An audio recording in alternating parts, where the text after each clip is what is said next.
বুঝলেন এ নিছক কল্পনা নয়।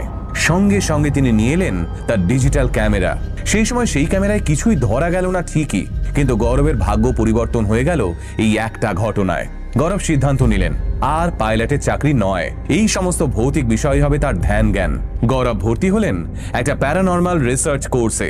সেখান থেকেই ভারতে ফিরে শুরু করলেন নিজের গবেষণা, আর জন্ম নিল গৌরবের স্বপ্নের সংস্থা ইন্ডিয়ান প্যারানর্মাল সোসাইটি। গৌরব শুধু নামেই ইনভেস্টিগেটর ছিলেন না, তিনি এই বিষয়টিকে একটি পেশা এবং বিজ্ঞানের পর্যায়েতেও নিয়ে গেছিলেন। তিনি প্রমাণ করতে চেয়েছিলেন যে ভূত বা প্রেতাত্মা মানেই কেবল কুসংস্কার নয়, এর পিছনে থাকতে পারে কোনো অজানা এনার্জি বা শক্তি। তিনি বিশ্বের সেরা প্যারানর্মাল ইনভেস্টিগেটরদের সঙ্গে হাত মিলিয়ে কাজ শুরু করলেন। পৃথিবীর সব থেকে ভয়ঙ্কর, অভিশপ্ত এবং হন্টেড জায়গাগুলোতে গিয়ে তিনি রাত কাটাতে শুরু করলেন। তার কাজের প্রতি নিষ্ঠা এতটাই তীব্র হয়ে উঠেছিল যে তিনি নিজের জীবনের মায়া ত্যাগ করতেও দুবার ভাবতেন না। এই নতুন প্রফেশন তাকে তৃপ্তি দিচ্ছিল